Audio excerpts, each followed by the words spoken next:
O tema hoje é: solte as amarras da sobrecarga. Fala para o teu irmão aí: solte as amarras da sobrecarga. Pergunta para o teu irmão: você está sobrecarregado? Nós vamos descobrir hoje como nós percebemos quando estamos sobrecarregados, quando ficamos exaustos. Mas não é uma sobrecarga só na alma, não, é uma sobrecarga também muitas vezes física, psicológica, sentimental, profissional, uma sobrecarga financeira, onde nós perdemos a paciência, perdemos a paz, perdemos a saúde, muitas vezes perdemos as amizades, perdemos até o próprio casamento, por causa da sobrecarga. Porque nós fomos criados, e cada pessoa que é ímpar, ela foi criada, ela tem estrutura para uma determinada carga. Quando você começa a absorver um peso além do que você pode suportar, isso é prejudicial à saúde. E olha, eu te garanto que tem muita gente carregando um peso além do que pode suportar. E na maioria das vezes, a maioria das pessoas, elas que absorvem, elas buscam isso inconscientemente, e elas vivem doente, sem paciência, muitas vezes com a alma doente, e não sabem o porquê. Nós vamos nesta noite, com certeza, o Espírito Santo vai revelar aos nossos corações. Vamos ler Mateus capítulo de número 28, versículos 18 ao 30. Esse é um texto muito usado na hora de apelos, quando vai perguntar quem quer aceitar Jesus. Mas o Espírito Santo colocou no meu coração, ele falou ao meu coração, que esse texto é para nós que já fomos batizados também, nós que já estamos na igreja, servindo a Deus, já abandonamos muitas práticas pecaminosas, a nossa alma, ela está saudável, inclusive, ela está salva. Lembra da mensagem de domingo retrasado? Que nós devemos garantir duas coisas para a nossa alma. Primeiro, que ela está salva. Segundo, que é uma alma saudável.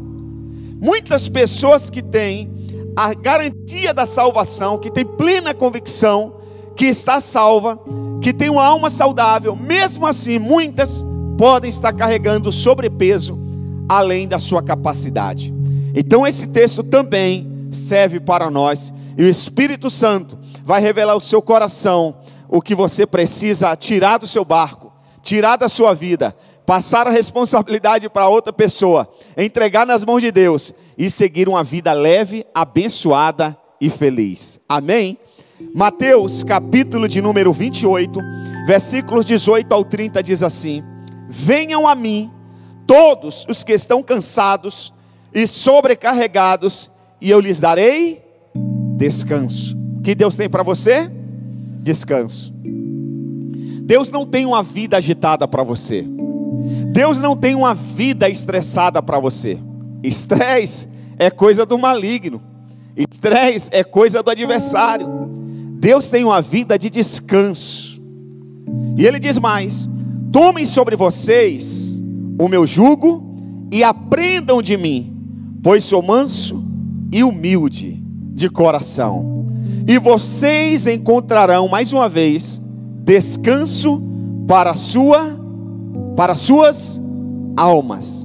E Ele termina dizendo: pois o meu jugo é suave, diga comigo, suave, e o meu fardo é leve. Aleluia. O jugo de Deus para você, ele é o quê? Suave. O fardo de Deus, ele é leve. Nós precisamos entender, amados, que muitas vezes nós nos sobrecarregamos a nossa vida e insistimos em realizar tarefas de outras pessoas, tarefa que eles podem e devem realizar por si mesmos. Muitas vezes a gente absorve o problema dos outros. Muitas vezes a gente absorve lutas dos outros. Lembra de Jonas? Lembra de Jonas? Deus deu uma ordem para Jonas. Ele tinha que ir para Nínive. Ele decide desobedecer Deus e vai para Tarsis.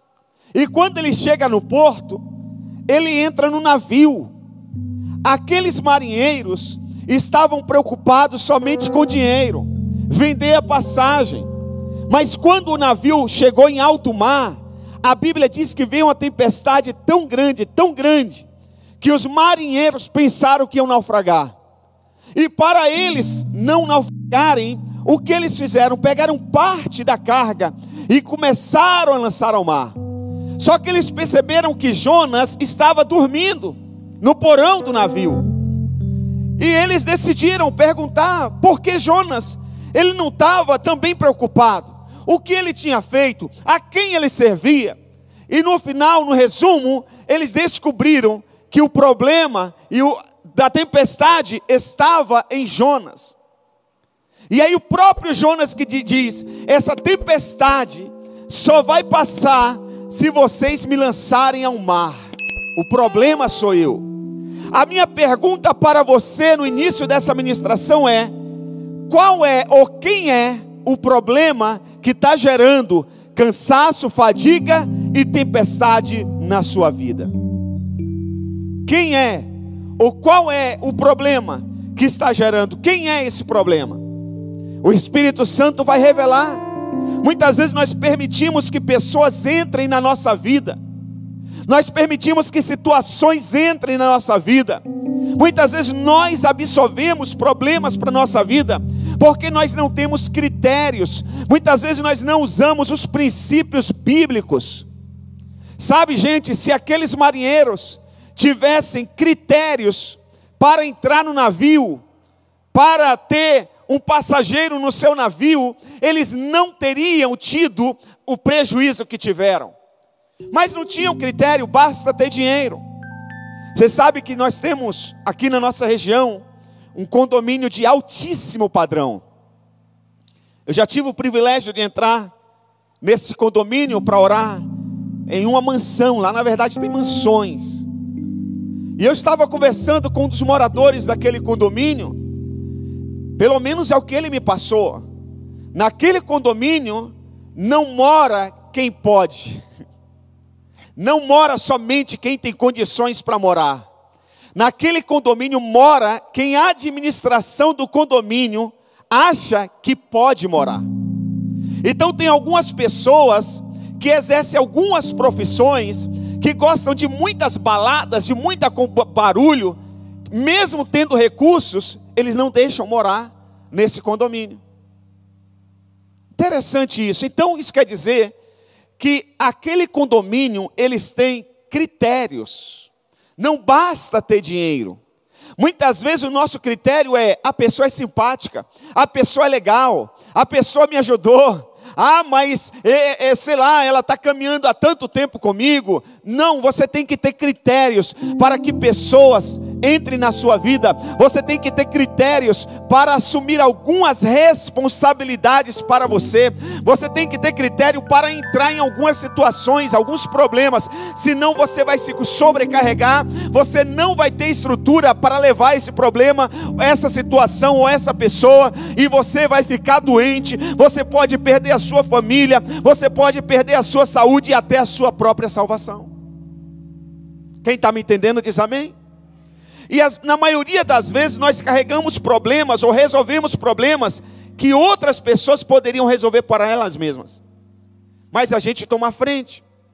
O peso excessivo das responsabilidades não apenas limita o nosso próprio crescimento, mas também impede o crescimento daqueles ao nosso redor. Quantas mães faz tudo pelos filhos e os filhos não crescem? Quantas mulheres hoje com problema no casamento porque as mães não permitiram que os filhos crescessem, amadurecessem? Elas fizeram tudo. O garoto não trabalhou, ela ia lá, dava o dinheiro, não pagou a conta, ela pagava a conta. E o cara não amadureceu. Ele cresceu, mas continuou um bebezão. E agora que ele tem que assumir responsabilidade, ele não sabe nem tem coragem de assumir responsabilidade. Eu já fui empresário, eu ainda lido com muitas pessoas e eu vejo que o que mais falta nas pessoas, e principalmente nos homens, segura aí os homens, e eu posso falar dos homens porque eu sou homem. E se você não gostar, depois vem conversar comigo ali, na saída, que o Nando vai estar do meu lado, o Paulo também. Amém? Sabe o que mais falta nos homens hoje? Proatividade. Proatividade. A maioria só fazem o que pedem, o que mandam. O cara não é capaz de ter a criatividade ou a proatividade de fazer algo além do que pedem para ele. E quando um patrão, quando um empresário contrata alguém, ele contrata a pessoa para a pessoa tirar um pouco da sobrecarga que está sobre ele. O empresário, o patrão, ele não quer problema. O diretor, ele não quer problema, ele quer solução. Se toda hora que você tem que resolver alguma coisa, você tem que perguntar, não precisa de você. É melhor o cara resolver. É melhor, ele fica com o salário para ele, e ele resolve o problema com mais rapidez. É melhor você errar por proatividade, por iniciativa para dar certo, do que ser omisso. E muitas mulheres sofrem hoje no casamento por homens omissos, homens que não têm iniciativa, homens que não são criativos. E as mulheres têm que tomar iniciativa. Então nós precisamos crescer, mas muitas vezes a culpa desses homens não crescerem são das próprias mães, dos próprios pais, que querem resolver tudo para os seus filhos. Deus está falando aí, sim ou não? Nem vou falar para as irmãs da glória a Deus para não criar problema em casa. Deixa o problema comigo, tá, irmã? Aleluia. Meus irmãos, a minha menina, os meus filhos, desde bebê, eu sempre gerei dificuldade para eles solucionarem. Não sei se a Andréia lembra, mas a Gabi começava a engatinhar, eu colocava uma coisinha aqui, ela ia toda feliz para pegar, quando chegava perto eu colocava mais distante, para ela sempre ir mais além.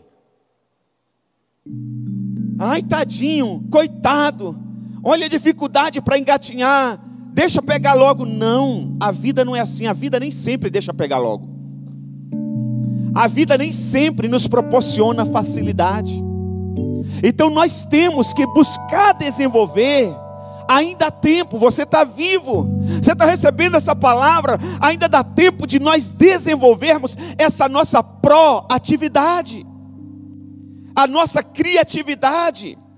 Essa dinâmica é como uma estrada dinâmica de absorver, de querer resolver tudo para os outros, de reter problemas que não são seus. Essa dinâmica é uma estrada de mão dupla, onde a sobrecarga de um indivíduo frequentemente resulta na subutilização de outros, ou seja, deixa outros inúteis.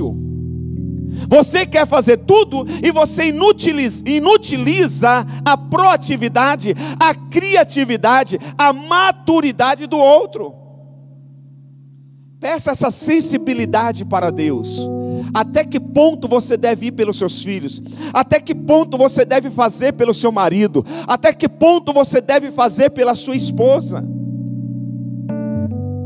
Nós morávamos em São Paulo e eu tive o privilégio, a honra de ensinar a minha esposa a dirigir. Acho que nós éramos noivos ainda, né? Nós éramos noivos, eu acho que era o namorado. E eu ensinei ela a dirigir numa rua tranquila, lá em Guarulhos, né? E quando eu percebi que ela já dirigia, naquela época a gente podia ensinar, hoje não pode mais, hoje só a autoescola, né? Mas nos anos 90 a gente ainda podia ensinar. E aí depois ela pegou a carta dela, mas ainda estava insegura. Então eu falava no bairro assim, olha, nós vamos lá para o centro, um exemplo, de São Paulo, vai pegar a Marginal, você leva o carro até o início da Marginal, porque a Marginal todo mundo tem medo, quem está começando, né, de dirigir. Aí a gente ia conversando e tal, de repente quando ela via, ela já estava dentro da Marginal. Ai meu Deus! Eu falei, está vendo que você consegue, você é capaz? Continua. Continua. Uma vez ela teve que ir na Vila Mariana, na faculdade que ela fazia, e eu estava viajando, E ela disse: e agora, como que eu vou fazer? Eu vou de ônibus? Não, você vai de carro. E ela disse: mas meu Deus, eu falei: quem tem boca vai? Quem concorda comigo? Quem tem boca vai a Roma. Você já foi a Roma? Então não é verdade. Mas eu disse, você sabe ler? Tem placas. Ela foi, se perdeu, perguntou, voltou, chegou atrasada na faculdade, mas deu certo. Amém? Tem que ser assim. Até que ponto você deve fazer pela sua esposa? Até que ponto você deve se sacrificar pelo seu cônjuge? Até que ponto você deve ajudar o seu filho? Tem hora que tem que deixar o filho quebrar a cara. Lembra do pai do filho pródigo? Tem hora que você ajuda não ajudando. Tem hora que você ajuda deixando ele quebrar a cara. Você não vai ver o pai do filho pródigo dizendo: meu filho, vamos sentar aqui, vamos conversar. Pelo amor de Deus, não. Quer a herança? Toma aqui, vai embora. Só não leva o anel, não leva a túnica e nem a sandália. Deixa aqui, nem o novilho. Porque eu sei que você vai voltar mais cedo ou mais tarde. Pronto. Então, meus irmãos, nós precisamos de equilíbrio. O equilíbrio ameaça o relacionamento. A falta de equilíbrio ou desequilíbrio ameaça os relacionamentos em todos os aspectos da vida, desde amizades e casamento até comunidade religiosa, igreja, locais de trabalho e lares familiares. Agora preste atenção: consequências da sobrecarga, e a gente termina orando e gerando cura para você sair daqui aliviado em nome de Jesus. Amém? Consequência da sobrecarga. Quais são as consequências? Primeiro, anote aí por favor. A sobrecarga é a chama que acende o pavio do ressentimento. Diga comigo: a sobrecarga é a chama que acende o pavio do ressentimento. E eu vou te mostrar na Bíblia. À medida que acumulamos mais do que podemos suportar, a faísca do descontentamento começa a queimar. O fogo do ressentimento consome a paciência e a compreensão, deixando para trás cinzas de frustração e mágoa. Assim, a sobrecarga não apenas pesa sobre nós, mas também incendeia o terreno emocional, resultando em relações tensas e sentimentos amargos. E eu te mostro na Bíblia. Lucas, anote. Evangelho de Lucas, capítulo 10, versículo 38 ao 40. Caminhando Jesus e os seus discípulos chegaram a um povoado onde certa mulher chamada Marta o recebeu em sua casa. Marta, porém, estava ocupada com muito, preste atenção, ocupada com muito o quê? Serviço. Estava ocupada com muito. Uma coisa é você ter serviço, outra coisa é você absorver muito serviço. O trabalho é digno, o trabalho traz dignidade ao homem. O muito serviço, o muito trabalho traz problema. Porque não é o muito trabalho que vai te enriquecer, não é o muito trabalho que vai te fazer um homem de sucesso, uma mulher de sucesso. Mas a Bíblia diz que é a bênção do Senhor que enriquece e não acrescenta dores. Marta, porém, estava ocupada com muito serviço. E aproximando-se dele, perguntou: Senhor, não te importas que minha irmã tenha me deixado sozinha com serviço? Diz-lhe que me ajude. Ou seja, ela chama a responsabilidade para ela. Ela quer servir bem a Jesus e aos seus discípulos. Ela acumula uma quantidade de serviço dentro de casa que ela não consegue suportar. E ela vê Maria aos pés de Jesus, dando atenção para Jesus. Chega uma hora que ela fica exausta, que ela perde até o equilíbrio para falar com o próprio convidado dela, que ela quer que servir tão bem. Consegue entender?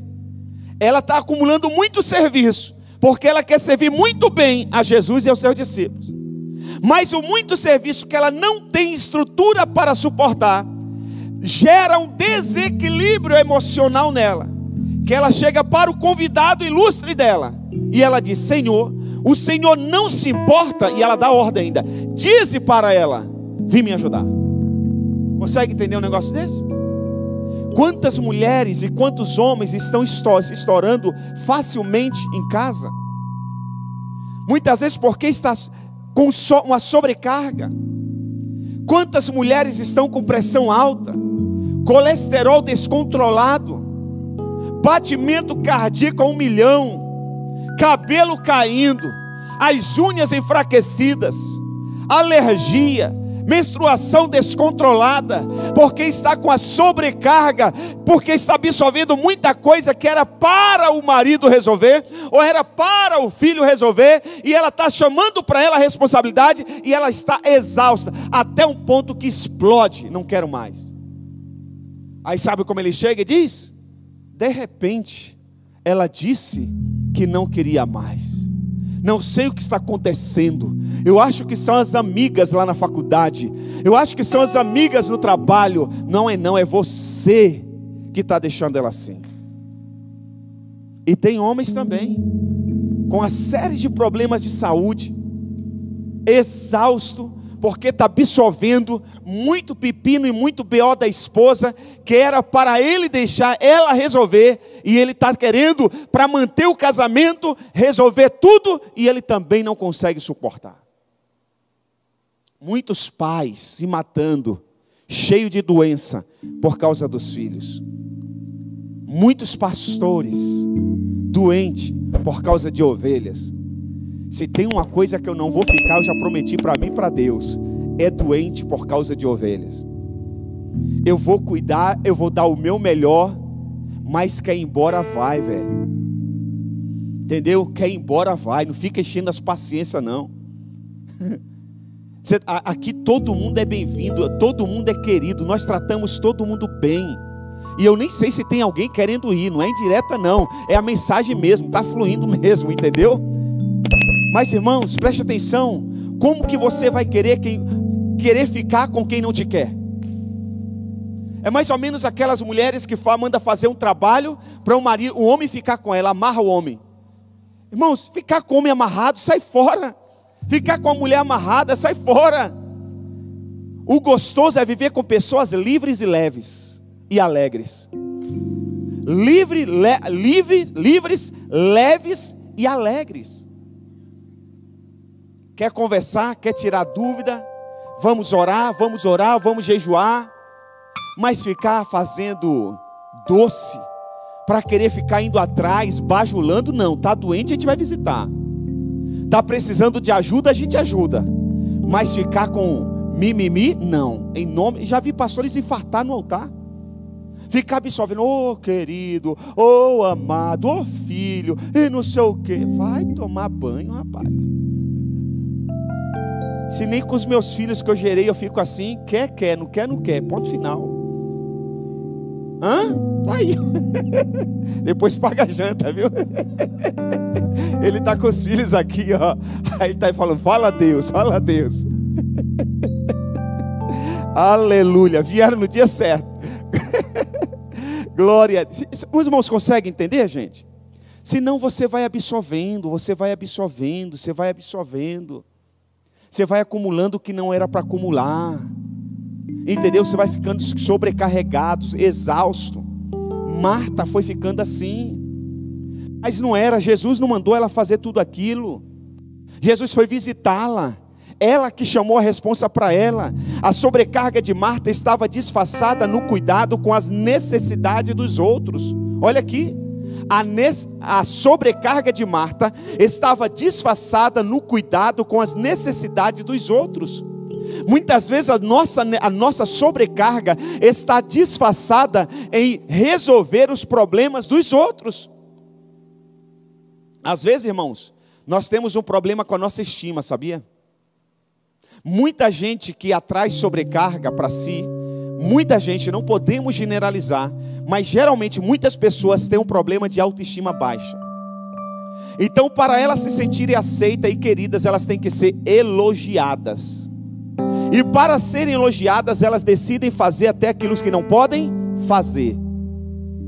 E quando não elogiam, ela fica mal, ela fica doente. Aí ela busca fazer mais ainda, além do que ela pode suportar, para tirar um elogio de alguém, para massagear o ego dela.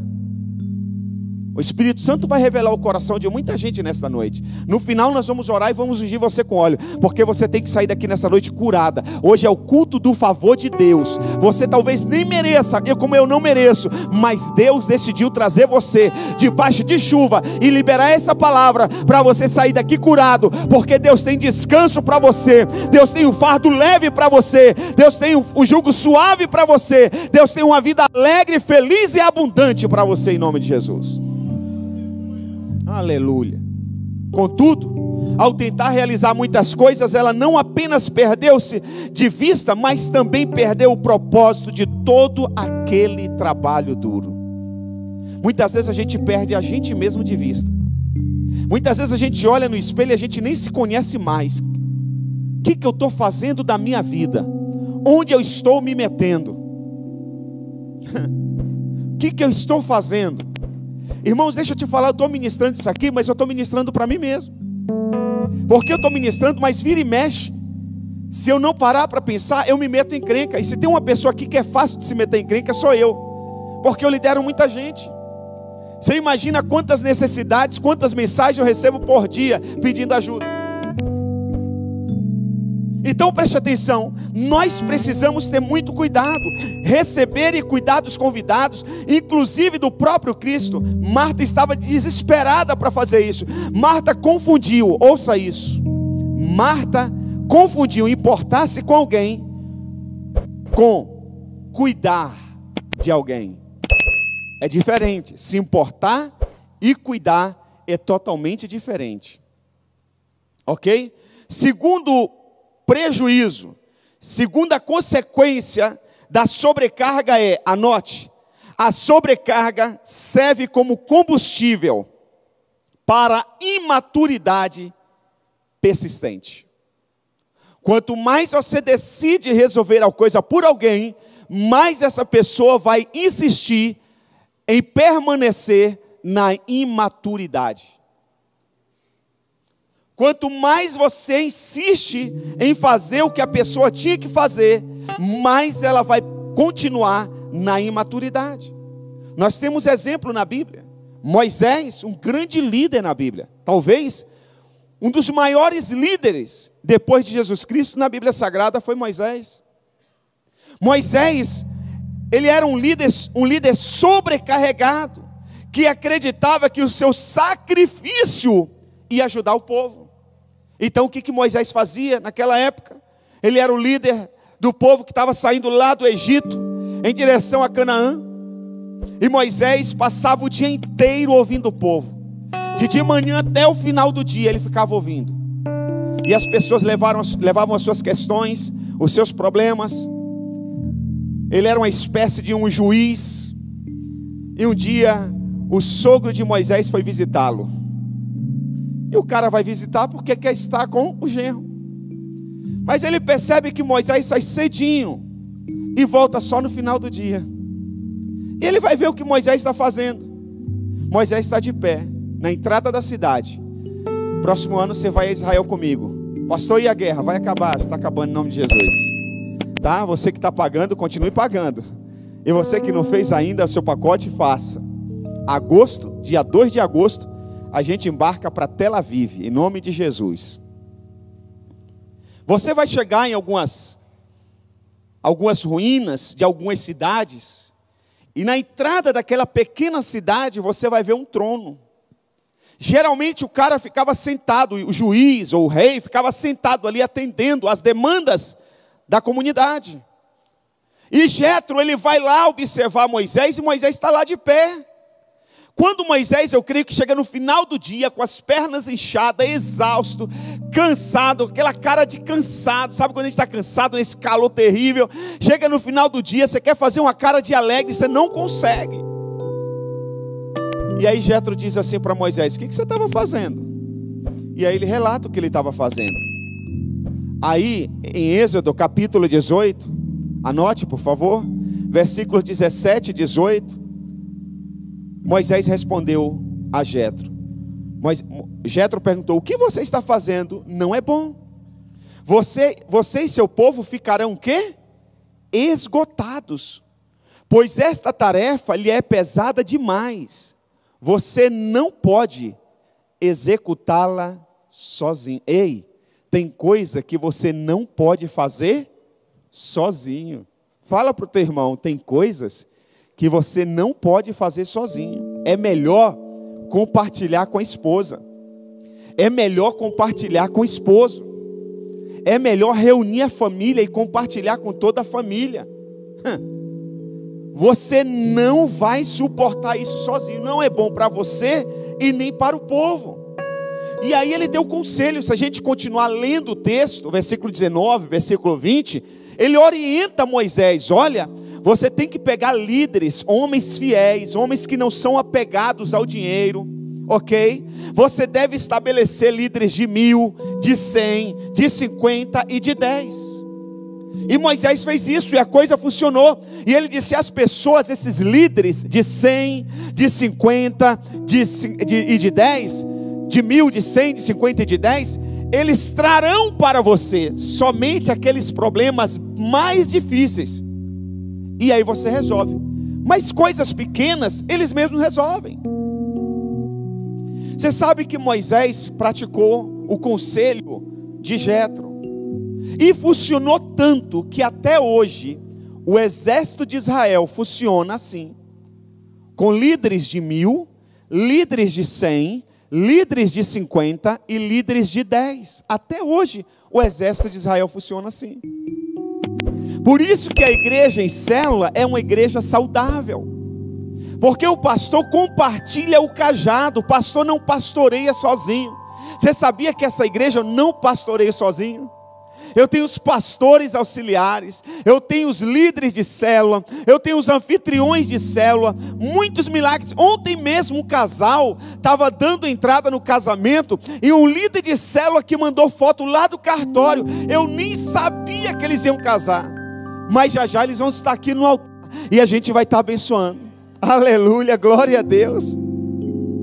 Porque Deus não nos criou para a gente resolver tudo sozinho, gente.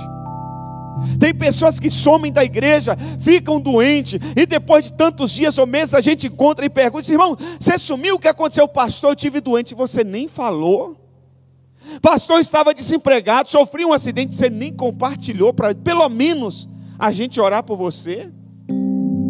Ah, eu não queria incomodar. Irmãos, ovelha não incomoda. Ovelha requer cuidado. Quem incomoda é bode e cabrito. Quem é ovelha aqui? Quem é ovelha? Dá glória a Deus. Se você é ovelha, você nunca vai incomodar o seu pastor. Assim como o filho não dá trabalho para pai, filhos requerem cuidados. Quem dá trabalho é o pet. Filho requer cuidado. Nunca diga: o meu filho me dá muito trabalho, essa criança me dá muito trabalho. A criança requer cuidado. É uma fase, é um momento. Já já essa criança que aparentemente está te dando trabalho, mas na verdade requer cuidado, ela vai te dar muita alegria. Lá na frente ela pode até cuidar de você. Amém? Agora o pet não. O pet você tem que cuidar para sempre. O pet é trabalho, o pet é despesa. Desculpa quem ama pet, eu também amo.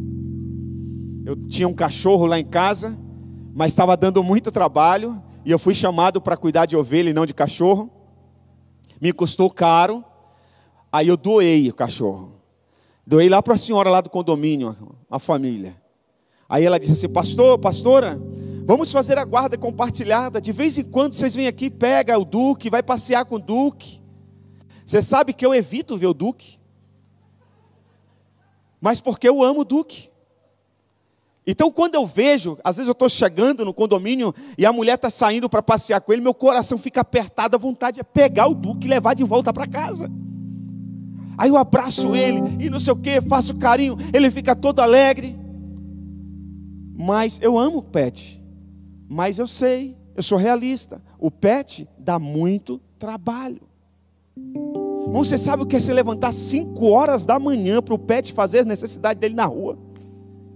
Você voltar agora, está chovendo, depois de um culto, ser cansado, e você ficar andando com o pet para fazer xixi lá fora, e fazer a necessidade, e todo mundo já comendo lá dentro de casa, descansando, e se ele late, você não pode deixar incomodar os vizinhos, você tem que levantar de madrugada. Sai fora, sangue do cordeiro tem poder. Foram 5 meses, uns 6 meses, eu não aguentava mais, eu estava exausto, estava sobrecarregado.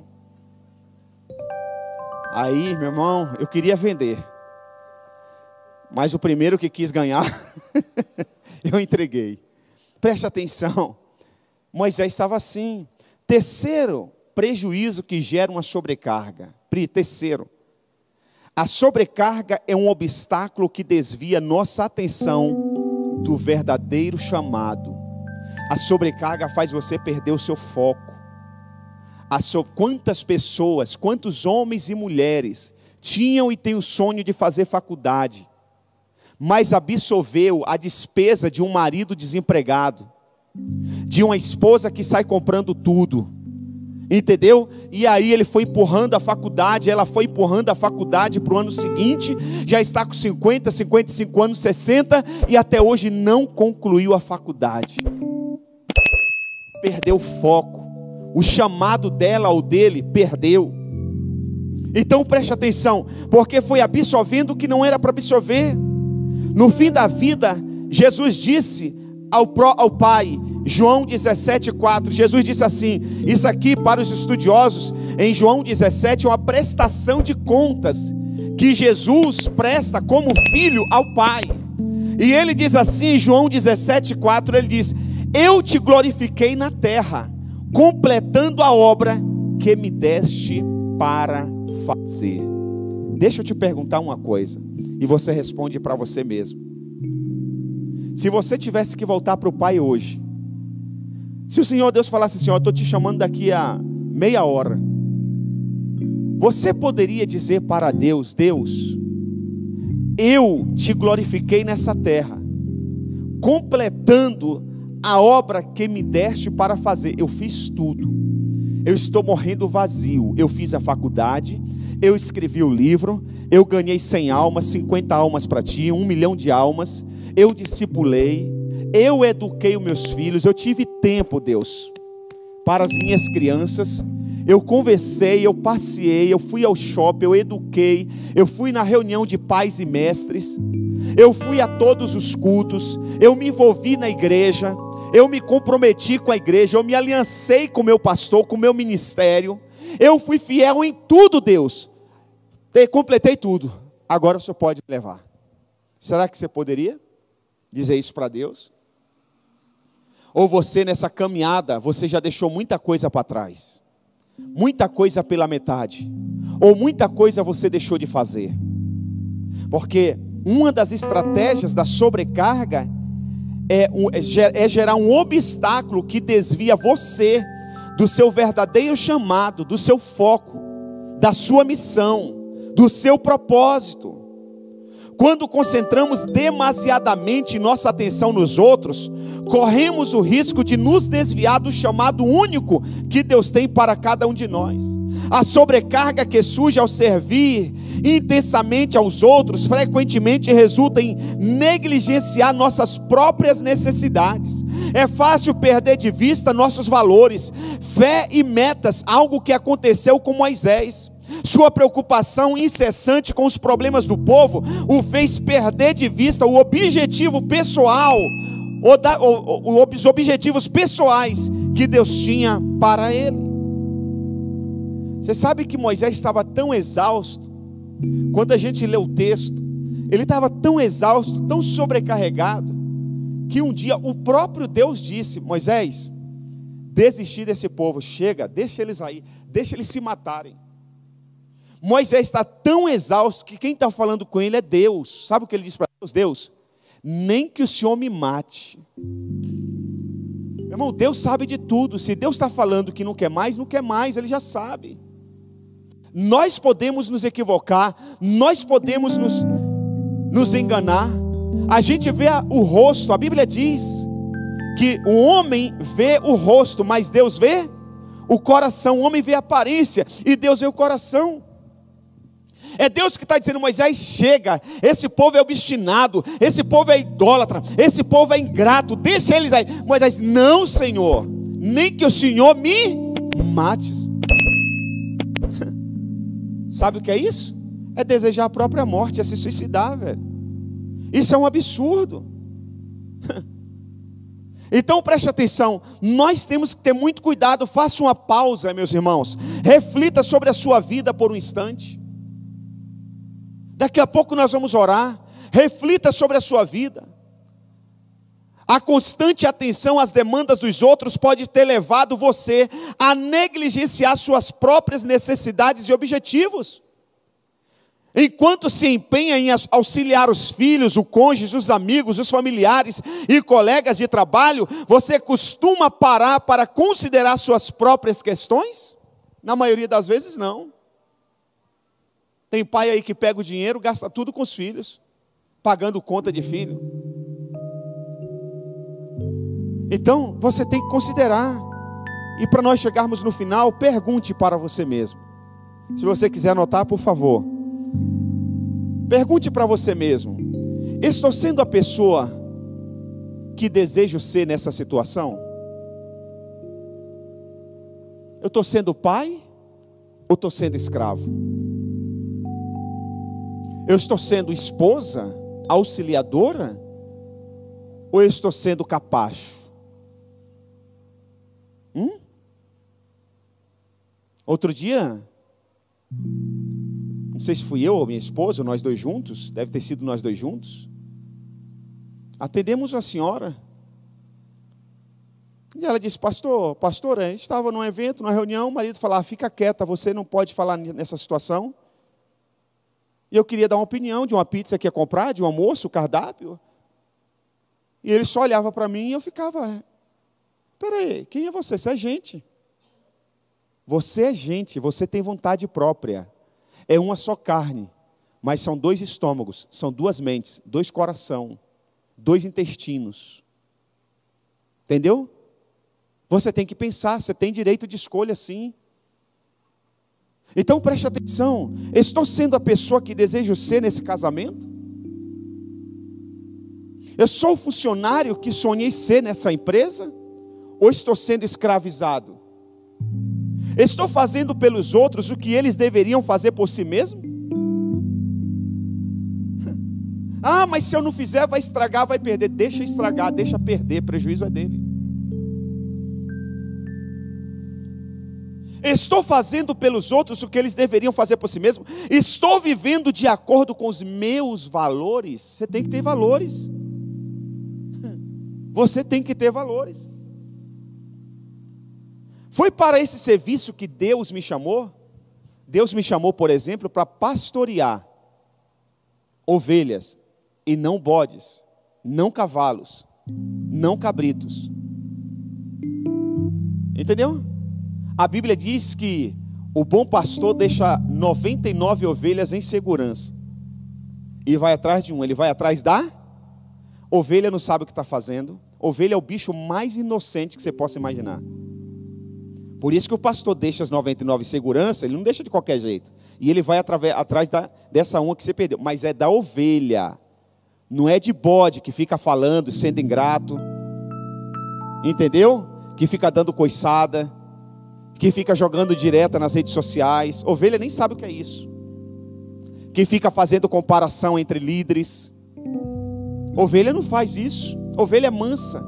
Ovelha não tem coragem nem de espantar uma mosca que está sobre elas. Sabia disso? Por isso que a Bíblia, o salmista diz assim: me ungiste com óleo. Esse óleo sobre a ovelha é para sarar a ferida e espantar as moscas, os insetos. Porque a ovelha não tem nem coragem de espantar uma mosca que pousa sobre ela. Por isso que o Senhor nos comparou como ovelha. Por isso que Jesus disse aqui, nós acabamos de ler que ele é manso e humilde de coração. Ovelha, humilde e manso de coração. O que desejo? Outra pergunta: o que desejo que não estou conseguindo alcançar? Outra pergunta, para a gente terminar: que resultado estou obtendo de que não gosto? Qual resultado eu estou obtendo de que eu não gosto? Se você não gosta do resultado, faça algo diferente para ter um resultado diferente. Consegue entender?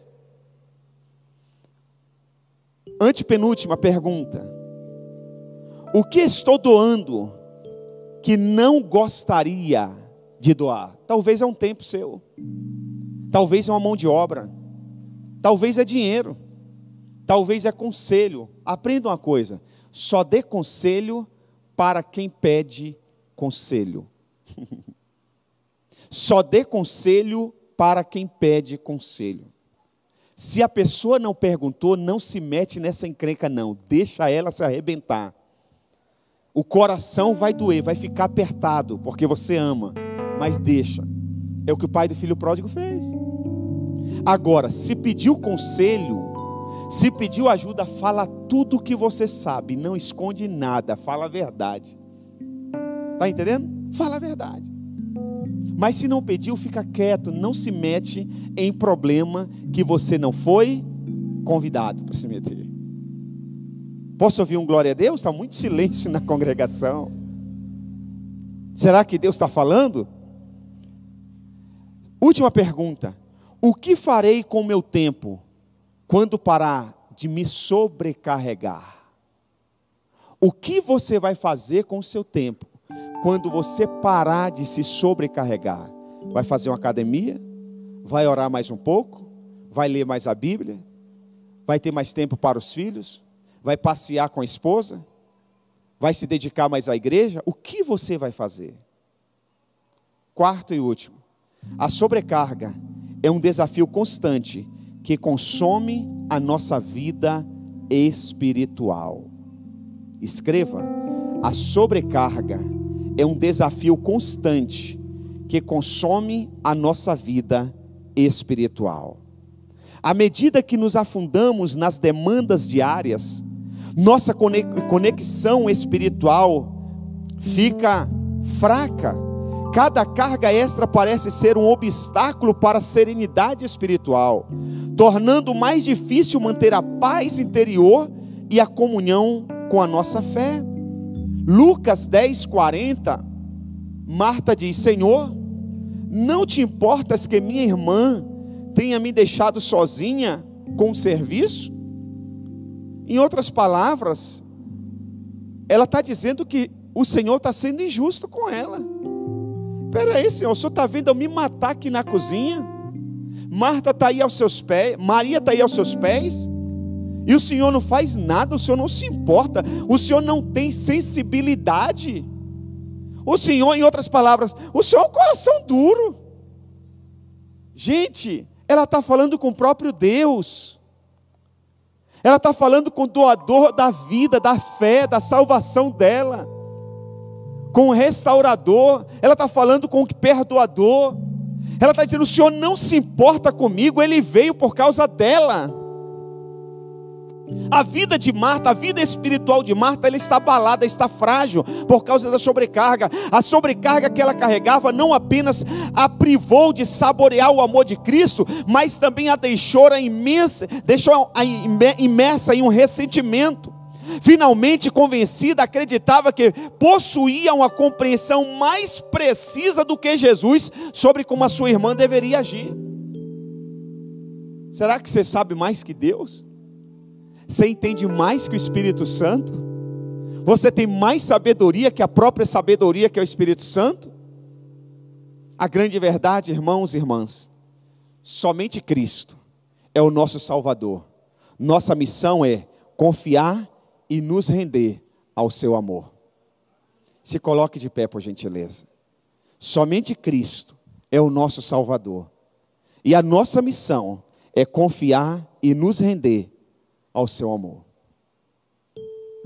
Ao ultrapassarmos os limites, assumindo o controle do mundo, adentramos a um território muito perigoso, ecoando a rebelião de nossos ancestrais, Adão e Eva. E para nós terminarmos, Gálatas capítulo 5, versículos 22 ao 23. A Bíblia diz assim: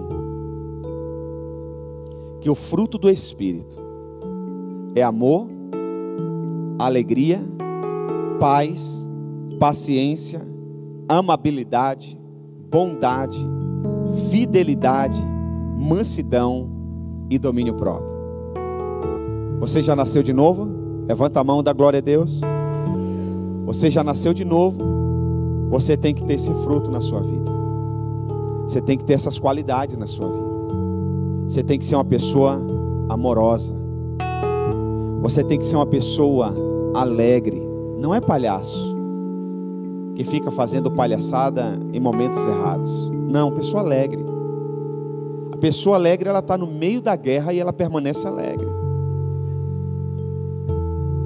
Amor, alegria, paz, paciência, calma. Você está muito desesperado, está muito agoniado, como diz na Bahia, está muito agitado, calma, paciência. Se não der certo hoje, amanhã vai dar. Não conseguiu vender hoje, vende amanhã. Pastor, e se não vender amanhã? Tem depois de amanhã. E se não vender depois de amanhã? Tem domingo, tem segunda, tem terça, tem quarta. O milagre, a solução, a resposta, a vitória vai acontecer no tempo de Deus. Calma, paciência, amabilidade, ame, bondade, seja uma pessoa boa, não maquine o mal não seja maldosa, seja uma pessoa boa. Você tem o Espírito Santo. O Espírito Santo é bom. Seja uma pessoa fiel. Fidelidade. Diga comigo, fidelidade. Porque tem gente que é fiel só nos momentos bons. Tem gente que é fiel só quando tem dinheiro, quando você consegue pagar a conta, quando você consegue convidar para o almoço. Tem gente que é fiel só quando estão falando bem de você. Entendeu? Mas quando a coisa aperta, quando alguém joga alguma coisa no ventilador, quando levanta uma calúnia, perna para quem te tem. Fidelidade não tem a ver com isso não. É fiel até o fim. Você não vai ser conivente com o pecado e com o erro de ninguém, mas você permanece fiel. Mansidão e domínio próprio. A gente precisa ser homens e mulheres que tenham domínio próprio. O mundo está desabando, mas você mantém o equilíbrio. Domínio próprio. Domínio próprio para dialogar. Que coisa é essa quando você é confrontado, você perde o controle? Você sai xingando, você sai falando palavrão, quebrando tudo. Nós somos homens e mulheres de Deus. Nós temos o Espírito Santo. Nós somos testemunhas do Deus vivo. Nós somos portadores de boas novas, boas notícias. Nós temos que buscar esse domínio próprio. E 1 de Pedro 5,7 diz, e a gente ora: lance sobre ele toda a sua ansiedade, porque Ele tem cuidado de vocês. Lança sobre Deus. Lança. Você não vai dar conta desse problema sozinho. Você não tem estrutura para isso. Por isso que Ele está mandando você lançar nas mãos dEle. Por isso que Ele disse: venham a mim todos os que estão cansados e sobrecarregados, que eu vos o aliviarei.